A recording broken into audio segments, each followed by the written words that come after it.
पे रह रहे सैकड़ों शरणार्थियों के लिए आज का दिन खुशियों की नई सौगात लेकर आया। नागरिकता संशोधन कानून यानी कि सीएए के तहत प्रदेश में 153 शरणार्थियों को भारतीय नागरिकता प्रदान करने की प्रक्रिया जो है वो पूरी हो गई है।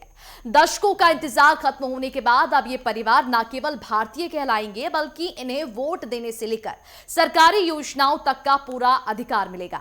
आखिर कौन है ये लोग और नागरिकता मिलने के बाद इनके जीवन में क्या कुछ बदलाव होंगे, हमारे इस खास रिपोर्ट में देखिए। सीएए के तहत उत्तराखंड में रहने वाले 153 शरणार्थियों को भारतीय नागरिकता प्रदान करने की प्रक्रिया पूरी हो गई है। इनमें 147 पाकिस्तानी हिंदू शरणार्थी भी शामिल हैं। दरअसल यह निर्णय केंद्र और राज्य के गृह विभागों की तरफ से विस्तृत सत्यापन के बाद लिया गया, जिससे इन परिवारों का लंबे समय से चला आ रहा इंतजार आखिरकार अब खत्म हो गया है। इनमें से सबसे ज्यादा लोग देहरादून में रह रहे हैं। बता दें कि सीएए लागू होने के बाद उत्तराखंड में अब तक 153 हिंदू और सिख शरणार्थियों को सभी कानूनी प्रक्रियाएं पूरी करने के बाद भारतीय नागरिकता के प्रमाण पत्र सौंप दिए गए हैं। इसके अलावा विदेश से आए कुछ लोग जो हरिद्वार, उधम सिंह नगर, नैनीताल और उत्तरकाशी जिलों में भी रह रहे हैं, उनको भारत की नागरिकता दी गई है। अब वो भारतीय नागरिक कहलाएंगे। इसका मतलब ये है कि आने वाले दिनों में 153 लोगों को उत्तराखंड में राशन लेने और वोट करने का अधिकार मिलेगा। बता दें आप सभी को कि उत्तराखंड में अभी तक 153 लोगों को नागरिकता दी जा चुकी है, जिनमें से 6 लोग अफगानिस्तान जबकि 147 लोग पाकिस्तान से उत्तराखंड आए थे। सीएम पुष्कर सिंह धामी ने कहा कि प्रधानमंत्री नरेंद्र मोदी के नेतृत्व में ये कानून उन लोगों के लिए वरदान साबित हुआ है जिन्होंने पड़ोसी देशों में धार्मिक प्रताड़ना सही है। 153 लोगों को नागरिकता मिलना मानवीय मूल्यों को सशक्त करता है और वसुदैव कुटुंबकम की हमारी सनातन भावना को साकार करता है।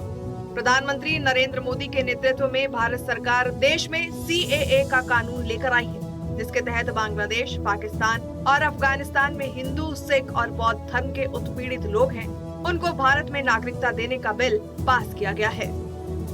देखिए, भारत सरकार सीएए का कानून देश के अंदर लेकर आई माननीय प्रधानमंत्री मोदी जी के नेतृत्व में, और ऐसे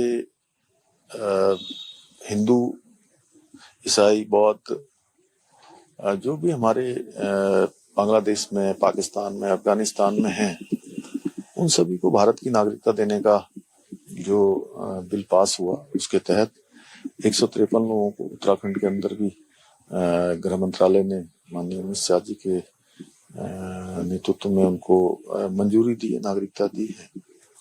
और ये एक बड़ा अच्छा सराहनीय कदम है। उन सब लोगों को यहाँ पर रहने का अधिकार मिलेगा जो अपना जीवन परेशानियों में जी रहे थे उन देशों में। तो वहीं कांग्रेस नेता और पूर्व मुख्यमंत्री हरीश रावत ने कहा कि सीएए के तहत नागरिकता मिलना ठीक है, नहीं तो जब तक सर्व मान्यता नहीं बनती तब तक सवाल उठते रहेंगे।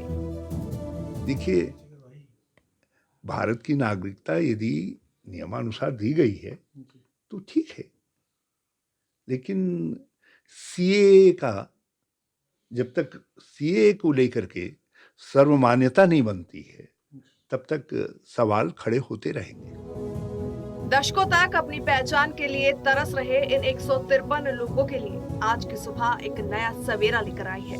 अब ना तो इन्हें विदेशी कहा जाएगा और ना ही ये किसी पहचान के मोहताज होंगे। सरकार के इस कदम ने न केवल इन्हें मतदान और संपत्ति का अधिकार दिया, बल्कि सिर उठाकर जीने का सम्मान भी दिया। दरअसल उत्तराखंड के विभिन्न जिलों में फैले ये नए भारतीय नागरिक अब मुख्य धारा में शामिल होकर देश के विकास में अपना योगदान देंगे।